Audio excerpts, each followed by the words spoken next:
नमस्कार, आपके साथ मैं हूं प्रीति श्रीवास्तव। बुलेटिन की शुरुआत करेंगे इस वक्त की बड़ी खबर के साथ। कोलकाता रेप मामले में उबाल, समन के विरोध में सड़कों पर डॉक्टर्स। कोलकाता पुलिस हेडक्वार्टर तक डॉक्टरों का मार्च। आपको बता दें, वकील भी सड़कों पर उतरे। पूछताछ में शामिल होने के लिए सीबीआई दफ्तर पहुंचे 4 मेडिकल छात्र।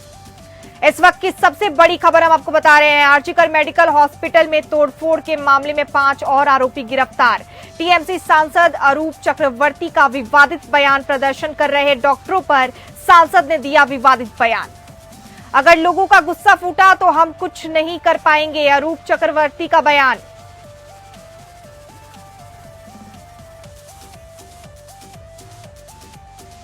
कोलकाता रेप मामले में बड़ा उबाल, डॉक्टरों को समन के विरोध में सड़कों पर डॉक्टर्स उतर गए हैं। आपको बता दें, कोलकाता पुलिस हेडक्वार्टर तक डॉक्टरों का मार्च निकला हुआ है। वकील भी सड़कों पर उतरे। पूछताछ में शामिल होने के लिए सीबीआई दफ्तर पहुंचे 4 मेडिकल छात्र। आरजीकर हॉस्पिटल तोड़फोड़ मामले में 5 और आरोपी गिरफ्तार हो चुके हैं। टीएमसी सांसद अरूप चक्रवर्ती का विवादित बयान भी सामने आया है।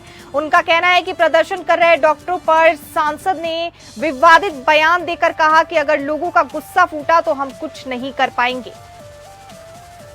कोलकाता रेप कांड में आपको बता दें, उबाल बढ़ता जा रहा है। 17 तारीख को डॉक्टर्स जो हैं वो सड़क पर उतरे थे, प्रोटेस्ट कर रहे थे। उस दिन डॉक्टरों की हड़ताल देखी गई थी। अब मामला लगातार और गंभीर होता जा रहा है।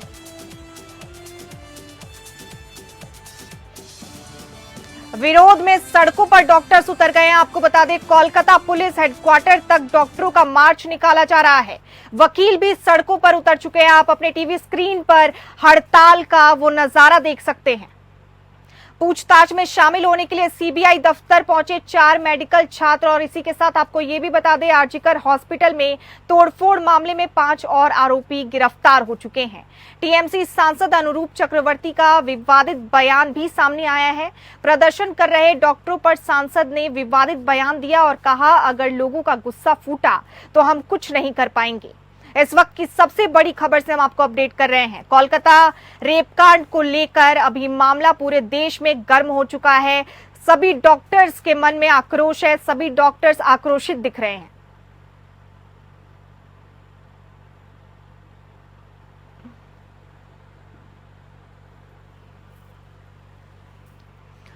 और इसी खबर पर ज्यादा अपडेट्स के साथ हमारे इनपुट हेड राजीव शर्मा जी हमारे साथ जुड़ चुके हैं। राजीव, क्या कुछ अपडेट है इस खबर को लेकर? देखिए, इसमें अभी आपने बताया है कि जो डॉक्टर्स मार्च कर रहे हैं उसमें 64 बैच के 1964 बैच के डॉक्टर भी शामिल हैं। इसका मतलब सीनियर सिटीजन और सीनियर डॉक्टर भी शामिल हैं। वकील इसमें विरोध प्रदर्शन कर रहे हैं।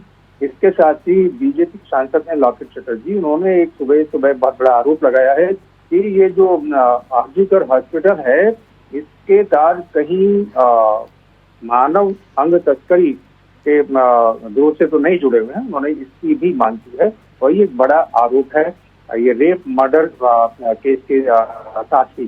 तो ये कहीं ना कहीं इसकी उन्होंने आरोप लगाया कि इसकी कहीं कड़ियां जुड़ सकती है। इसके अलावा दूसरा बड़ा जो इसमें डेवलपमेंट है वो ये है कि पश्चिम बंगाल के वो दिल्ली आ रहे हैं और वो दिल्ली आकर के अपनी रिपोर्ट केंद्रीय सरकार को सौंपेंगे।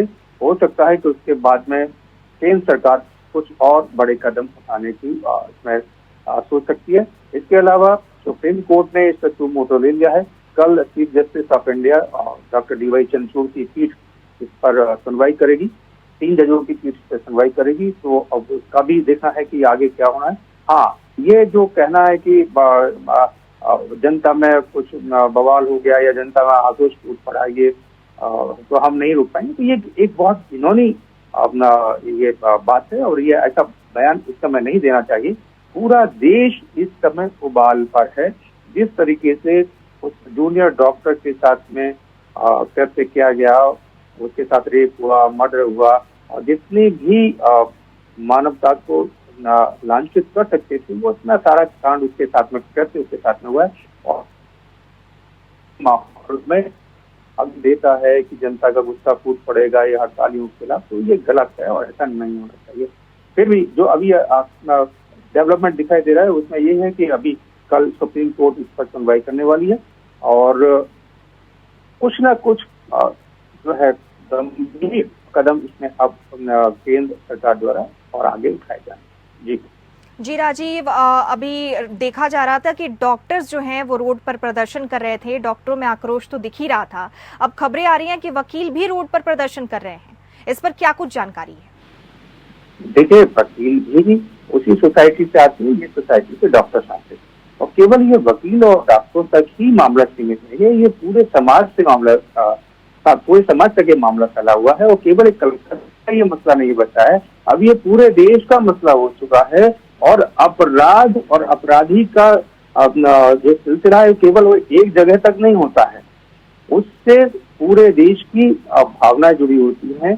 और इस मामले में तो जिस तरीके से ये हुआ है, तो ये जो कांड हुआ है उसको लेकर के वकील भी इसमें आक्रोशित है, उसमें आमजन भी आक्रोशित है, उसमें डॉक्टर भी आक्रोशित है, समाज का हर वर्ग इसमें आक्रोशित है। अगर आक्रोशित कहीं नहीं लगता है तो थोड़ा बहुत कहीं तृणमूल पार्टी के जो लोग हैं वो नहीं रहते, बस सियासी लोग भी इस पर आक्रोशित हैं, वो अपने अपने तरीके से आक्रोश जता रहे हैं। और ये मामला आसानी से ठंडा नहीं होने वाला है। सीबीआई लगातार कोशिश कर रही है कि जो और भी कल्पित हैं उन तक पहुंचा जाए, क्योंकि अभी जो प्रिंसिपल हैं उनसे लगातार पूछताछ चल रही है, उन्हें लगातार आज चौथा दिन है उनसे पूछताछ हो रही है। इसी तरीके से जो मुख्य अभियुक्त है संजय राय, उससे भी बातचीत चल रही है, उससे पूछताछ चल रही है, और कोशिश की जा रही है इसका मोटिव निकालने के लिए कि उसकी हत्या और इतने जघन्य तरीके से हत्या क्यों की गई।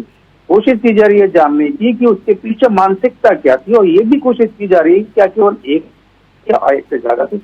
जैसे कि वो पोस्टमार्टम रिपोर्ट बताती है कि उसमें ये एक अकेले किसी आदमी का हाथ नहीं हो सकता है, और इसमें ये भी जानने की कोशिश की जा रही थी कोलकाता पुलिस की इसमें भूमिका संदिग्ध क्यों रही, क्या कुछ लोगों को बचाने की कोशिश की गई, क्यों उस सेमिनार हॉल को तोड़ करके उसका उसमें फिर से मरम्मत शुरू किया गया। वहां से एक चीज और भी है इसमें आ रही है कि पहले इस जूनियर डॉक्टर के साथ में रेप और रेप अलग हुआ है, मर्डर का कहीं और हुआ है, फिर ला करके डेड बॉडी यहाँ रखी गई, ऐसी भी कुछ बातें निकल करके आ रही हैं। तो इसमें सीबीआई सारी चीजों को ध्यान में रखते हुए इन्वेस्टिगेशन कर रही है, और उम्मीद है कि सीबीआई की जब तक रिपोर्ट आएगी तब तक सुप्रीम कोर्ट भी उस पर कुछ देख करके आगे फैसला लेगी। जी राजीव, इन तमाम जानकारी के लिए हमारे साथ जुड़ने के लिए आपका बहुत बहुत धन्यवाद। पूरे देश में आज बड़ी धूमधाम के साथ रक्षाबंधन का त्यौहार मनाया जा रहा है। प्रधानमंत्री नरेंद्र मोदी ने राष्ट्रीय राजधानी में स्कूली छात्राओं के साथ रक्षाबंधन बनाया। स्कूली बच्चों ने पीएम मोदी की कलाई पर राखी बांधी, इसका एक वीडियो भी सामने आया है। वीडियो में स्कूली लड़कियां रक्षाबंधन के त्यौहार पर प्रधानमंत्री मोदी को राखी बांधती हुई नजर आ रही हैं। इससे पहले आज प्रधानमंत्री मोदी ने रक्षाबंधन के अवसर पर लोगों को बधाई दी और सभी की खुशी और समृद्धि की प्रार्थना की। पीएम मोदी ने एक्स पर लिखा, भाई बहन के बीच असीम प्रेम के प्रतीक त्यौहार रक्षाबंधन पर सभी देशवासियों को हार्दिक शुभकामनाएं। ये पावन पर्व आप सभी के रिश्तों में नई मिठास और जीवन में सुख, समृद्धि और सौभाग्य लाए।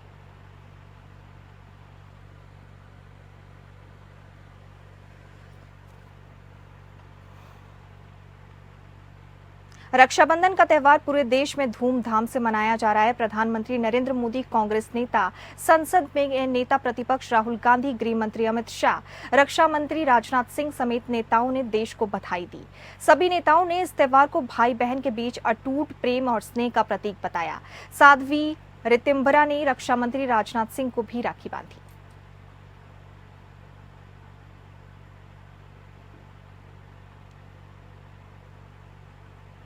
रक्षाबंधन के त्यौहार पर प्रधानमंत्री नरेंद्र मोदी, कांग्रेस नेता और संसद में नेता प्रतिपक्ष राहुल गांधी, गृह मंत्री अमित शाह, रक्षा मंत्री राजनाथ सिंह समेत नेताओं ने देश को बधाई दी।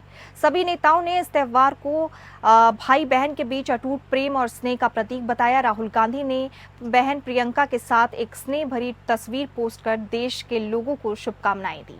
कांग्रेस नेता राहुल गांधी ने अपने एक्स हैंडल पर एक पोस्ट में बहन प्रियंका के साथ एक तस्वीर साझा करते हुए लिखा, भाई बहन के अटूट प्रेम और स्नेह के पर्व रक्षाबंधन की सभी देशवासियों को बहुत बहुत बधाई और शुभकामनाएं। रक्षा का ये सूत्र आपके इस पावन रिश्ते को सदैव मजबूती के साथ जोड़े रहे।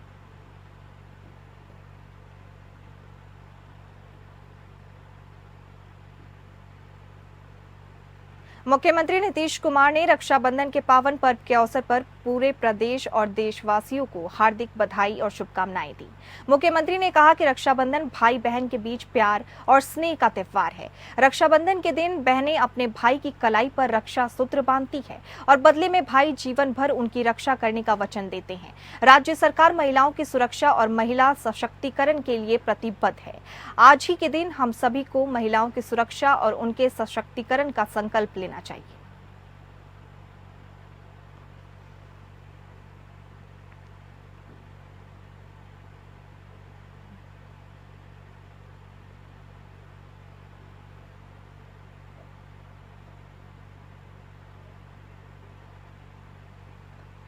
रक्षाबंधन के पावन पर्व के मौके पर मुख्यमंत्री नीतीश कुमार ने पटना के इको पार्क पहुंचे पेड़ को राखी बांधकर रक्षाबंधन का त्यौहार मनाया। इस मौके पर सीएम के साथ दोनों डिप्टी सीएम और मंत्री विजय कुमार चौधरी समेत अन्य नेता और विभिन्न विभागों के अधिकारी मौजूद रहे। मुख्यमंत्री ने रक्षाबंधन पर्व के अवसर पर प्रदेश और देशवासियों को बधाई दी। मुख्यमंत्री नीतीश कुमार ने रक्षाबंधन और बिहार वृक्ष सुरक्षा दिवस के पावन अवसर पर पटना स्थित राजधानी वाटिका में बॉम्बेक्स इप्लिटिका वृक्ष को रक्षा सूत्र बांधा। मुख्यमंत्री ने इस अवसर पर राजधानी वाटिका में डोंडरा पौधे का रोपण भी किया। 13 अगस्त 2012 को रक्षाबंधन के अवसर पर मुख्यमंत्री ने बिहार वृक्ष सुरक्षा दिवस का शुभारंभ किया था। इसका उद्देश्य था कि पर्यावरण के प्रति लोग जागरूक हो, पौधों को संरक्षित करें और अधिक से अधिक वृक्ष रोपण करें, यानी पौधा लगाएं।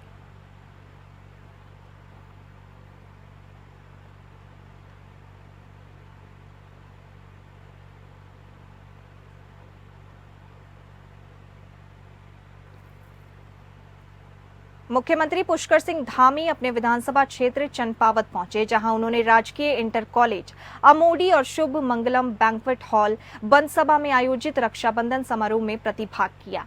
कार्यक्रम में स्थानीय बहनों से राखी बंधवाई। मुख्यमंत्री हर साल अपने विधानसभा क्षेत्र और अपने गृह क्षेत्र में बहनों से राखी बंधवाने जाते हैं। इस बार भी मुख्यमंत्री धामी रक्षाबंधन के अवसर पर अपनी बहनों से राखी बंधवाने अपने विधानसभा क्षेत्र चंपावत पहुंचे।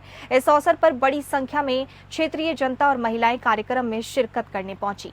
कार्यक्रम में उपस्थित क्षेत्रीय बहनों ने मुख्यमंत्री धामी को राखी बांधकर उनकी दीर्घ आयु की कामना की।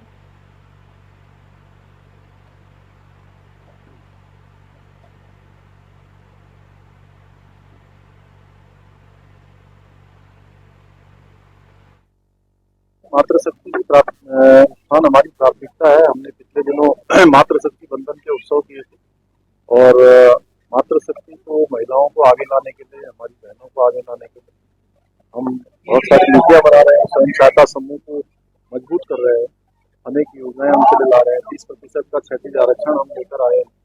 अनेक महिला जो स्वयं सहायता समूह अच्छे उत्पाद बना रहे हैं। महिला सशक्तिकरण मुख्यमंत्री योजना, मुख्यमंत्री उत्सव बहना योजना और इसके साथ साथ हमने जो है हाउस ऑफ हिमालय ब्रांड, जो अभी माननीय प्रधानमंत्री जी ने इसका उद्घाटन किया है, उसके माध्यम से पूरे देश दुनिया के अंदर हमारे यहाँ की महिलाओं के द्वारा बनाए हुए उत्पाद उसकी मांग बढ़ रही और उनको एक अच्छा बाजार मिलेगा, विपणन के अवसर मिलेंगे। हमारी माताओं बहनों की स्थिति मजबूत होगी, वो आर्थिक रूप से भी मजबूत होंगी और सशक्तिकरण भी उनका होगा। तो हमारी यही प्राथमिकता है। हमारी प्राथमिकता है दोनों और खिलाड़ियों का सबका जो है प्रोत्साहन हो और वो आगे आए, देश के लिए वो पदक जीतें। रक्षाबंधन के पावन पर्व से पहले रविवार को मुख्यमंत्री निवास पर प्रदेश की वीरांगनाओं ने मुख्यमंत्री भजनलाल शर्मा के कलाई पर रक्षा सूत्र बांधा। इस अवसर पर मुख्यमंत्री श्री शर्मा ने सभी वीरांगनाओं को शॉल, श्रीफल, मिठाई और सम्मान स्वरूप राशि भेंट कर शुभकामनाएं दी। मुख्यमंत्री ने कहा कि आपका भाई हूं और वीरांगना बहनों की हर संभव मदद के लिए हमेशा तत्पर रहूंगा। उन्होंने कहा कि राज्य सरकार रक्षाबंधन के पर्व पर वीरांगनाओं को सम्मान देने के लिए उनके द्वार पर पहुंची। इसके तहत प्रदेश भारी की लगभग 1500 वीरांगनाओं को सम्मान स्वरूप रक्षाबंधन के अवसर पर 2100 रुपए मिठाई, श्रीफल और शॉल प्रदान किए जा रहे हैं। इस दौरान मुख्यमंत्री ने अधिकारियों को सभी उपखंड स्तर पर प्रतिमाह नियमित रूप से वीरांगनाओं की समस्याओं की सुनवाई सुनिश्चित करने के निर्देश भी दिए।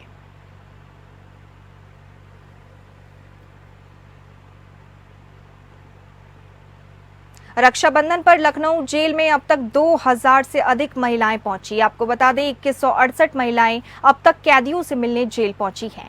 महिलाओं के साथ 658 बच्चे भी मुलाकात करने जेल पहुंचे। राजभवन के 25 बच्चों ने भी जेल पहुंचकर कैदियों से मुलाकात की। जेल में 100 कैदियों को अब तक राखी बांधी गई है।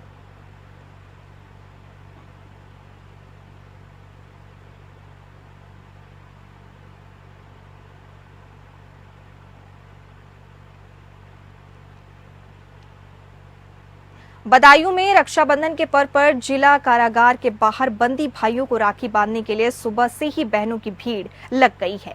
जिला कारागार में पहुंचकर बहनों ने भाइयों की कलाई पर राखी बांधी और माथे पर तिलक लगाया, मिठाई खिलाई और उनकी लंबी उम्र की दुआ की।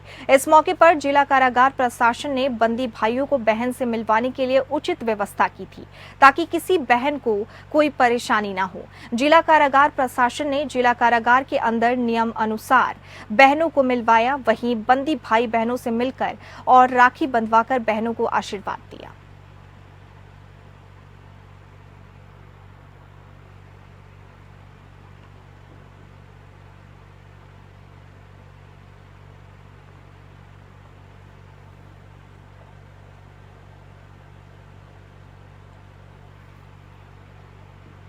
आपको बता दें राखी के त्यौहार पे बहनें अपने भाइयों को राखी बांधने जेल पहुंची हैं और इसी मौके पर जिला कारागार प्रशासन ने बंदी भाइयों को बहन से मिलवाने के लिए उचित व्यवस्था की थी ताकि किसी बहन को कोई परेशानी ना हो।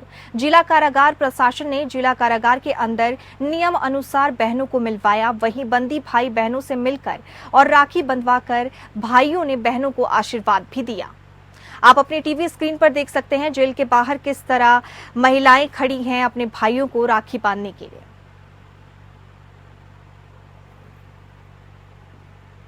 खबरों में आगे बढ़ेंगे। भारत का पूर्वी राज्य झारखंड साल 2000 में अस्तित्व में आया था। अब जब वो अपना 24वां पूरा कर रहा है तो एक बार फिर यहाँ की राजनीति अपने उसी दौर से गुजर रही है जिसके लिए झारखंड मशहूर रहा। बीते 24 सालों में राज्य ने बेहद छोटे छोटे दौर वाले कई मुख्यमंत्री देखे हैं। ये सिलसिला राज्य के निर्माण के साथ ही शुरू हो गया था और फिर ये बात सिद्ध होती चली गई कि राजनीतिक रूप से झारखंड अस्थिरता वाला राज्य है। आज इस अस्थिरता की बात इसलिए क्योंकि ताजा सिनेरियो इसी से जुड़ा हुआ है, या जुड़ा इस तरीके से है कि बीती रात जुलाई झारखंड के सीएम चंपई सोरेन ने इस्तीफा दे दिया था। उनका सीएम बनना भी एक आश्चर्यजनक घटनाक्रम था जिसमें तत्कालीन सीएम रहे हेमंत सोरेन जब जेल भेजे गए थे तब उन्होंने सीएम कुर्सी चंपई सोरेन के हवाले कर दी थी। सीएम सोरेन को खनन मामले में भ्रष्टाचार के आरोपों के चलते गिरफ्तारी देनी पड़ी थी। तकरीबन 5 महीने बाद जब हेमंत सोरेन बाहर आए तब उन्होंने सत्ता में वापसी की ओर चंपई सोरेन को इस्तीफा देना पड़ा। हेमंत सोरेन एक बार फिर सीएम बने, लेकिन तब से चंपई सोरेन के बगावती तेवर की खबरें सुर्खियों में थी।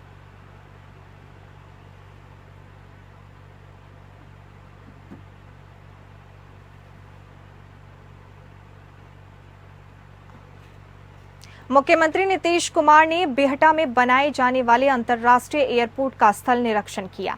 इस दौरान बिहटा एयरफोर्स स्टेशन के पदाधिकारी ने मुख्यमंत्री को नक्शा के माध्यम से वहां शुरू कराए जाने वाले निर्माण कार्य के संबंध में विस्तृत जानकारी दी।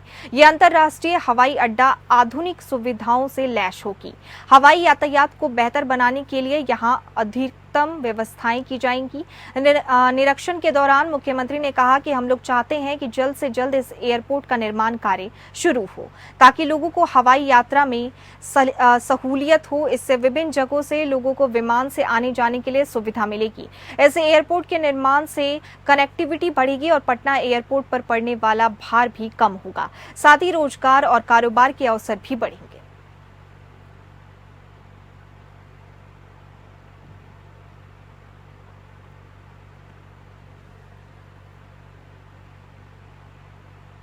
इटावा चंबल शिखर सम्मेलन का आयोजन 25-26 सितंबर को होगा। आयोजन चंबल अंचल में बेहतरी को लेकर होगा। मंथन पंचनद की तरफ से चंबल शिखर सम्मेलन का आयोजन 25 और 26 सितंबर को होने जा रहा है।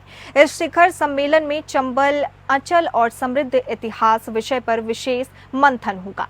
इस सम्मेलन का उद्देश्य नई पीढ़ी को चंबल की गौरवशाली विरासत से परिचित कराना और इस क्षेत्र के समृद्ध इतिहास को संरक्षित करना है। चंबल संग्रहालय पंचनद कई सालों से लोक संस्कृति, धरोहर, इतिहास, बोली, भाषा और ज्ञान की धारा को सहेजने के प्रयास में जुटा हुआ है।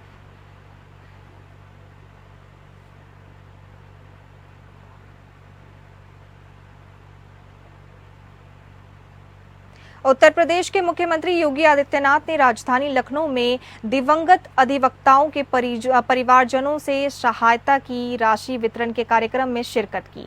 सीएम योगी ने 577 अधिवक्ताओं के परिवारजनों को 28.31 करोड़ रुपए की धनराशि वितरण की शुरुआत की। हर दिव्यांगत अधिवक्ता के परिवारजनों को 5-5 लाख रुपए दिए जाएंगे।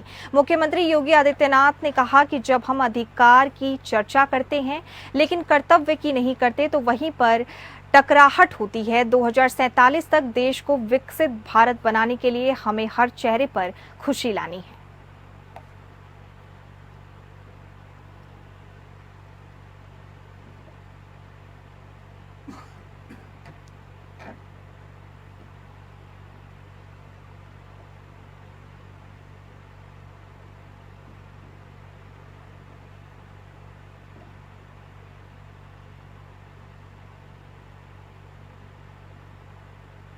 अधिनियम सुरक्षा के निमित्त जो प्रस्तावित किया गया है उस पे भी आज हम लोगों ने निवेदन किया कि हमारे बार काउंसिल के चेयरमैन ने भी ये बात कही कि अधिवक्ता अधिनियम लागू किया जाए और हम आशा करते हैं कि अधिवक्ताओं के खिलाफ जो फर्जी मुकदमे लगाए जाते हैं, विगत कुछ दिनों पहले प्रयागराज में एक घटना हुई थी, उसके आड़ में अनेकों अधिवक्ताओं को जो मौजूद भी नहीं थे, जिनका कोई आपराधिक वो नहीं है, पूर्व में भी उनको वहां पुलिस ने अनावश्यक रूप से फंसाया। ये निंदनीय है, हम इसकी घोर निंदा करते हैं और शासन से भी आशा करते हैं कि अधिवक्ताओं के हितों की सुरक्षा की जाए, अनावश्यक उनको पुलिस उत्पीड़न न किया जाए। भाई बहन के पवित्र पर्व रक्षाबंधन के अवसर पर कानपुर कारागार में समुचित व्यवस्था की गई। विगत सालों की भांति इस साल भी कानपुर और दूर दराज से आने वाली बहनों के लिए जिला कारागार ने व्यापक व्यवस्था की। जेल में बंद अपने भाइयों को राखी बांधने आने वाली बहनों को घर जैसी फीलिंग महसूस हो, इसके लिए जेल प्रशासन ने बेहतर इंतजाम किए। जेल परिसर में पानी की व्यवस्था करने के साथ ही बहनों के हाथों में मेहंदी लगाने का भी इंतजाम किया गया। रक्षाबंधन के इस त्योहार पर सबसे खास बात ये रही कि एक समाज सेवी संस्था ने परिसर में राखी और मिठाइयों का स्टॉल लगाया। जो बहनें राखी या फिर मिठाई लाना भूल गई हों, उनके लिए समाज सेवी संस्था द्वारा निःशुल्क राखी और मिठाई उपलब्ध कराई जा रही है। जेल अधीक्षक बीडी पांडे ने बताया कि रक्षाबंधन के त्योहार पर बहनों के लिए उचित व्यवस्था की जाती है। इस साल जेल के बाहर गीत संगीत का भी प्रबंधन किया गया है, जिससे राखी बांधने आने वाली बहनों को घर जैसा माहौल मिल पाए। माननीय कारागार मंत्री जी और हमारे डीजी सर ने निर्देश दिए हैं कि रक्षाबंधन का त्यौहार पारंपरिक हर्ष और उल्लास के साथ मनाने की सुविधा सभी को प्रदान की जाए। तो इसके लिए यहाँ जिला कारागार कानपुर नगर में हम लोगों ने 2-3 दिन से ही तैयारी कर रखी थी। सब साफ सफाई से लेकर के और बाहर जो परिजन आते हैं उनके बैठने की व्यवस्था, छाया की व्यवस्था और पेयजल की व्यवस्था किया है। अतिरिक्त स्टाफ लगा करके जो मुलाकात के आवेदन हैं वो ज़्यादा लोग आज लिख रहे हैं, जिससे कि भीड़ न इकट्ठा हो, ज़्यादा इंतजार लोगों को न करना पड़े। और इसके साथ साथ आज 8:30 बजे से 8 बजे से करीब जो बहनें हैं उनको अंदर भेज करके और रक्षाबंधन हम लोग मनवा रहे हैं। अब तक 3 बैच की जो मुलाकात है रक्षाबंधन वो संपन्न करा चुके हैं। 4था बैच इस समय अंदर जा रहा है। प्रयास ये है कि ज़्यादा संख्या में इकट्ठा न हो पाए। जितने लोग आते जाएं उनको कम से कम समय इंतजार करना पड़े और बिना किसी परेशानी के सुचारू रूप से उनको त्यौहार मनाने का मौका मिल सके। और इसी के साथ इस बुलेटिन में फिलहाल इतना ही।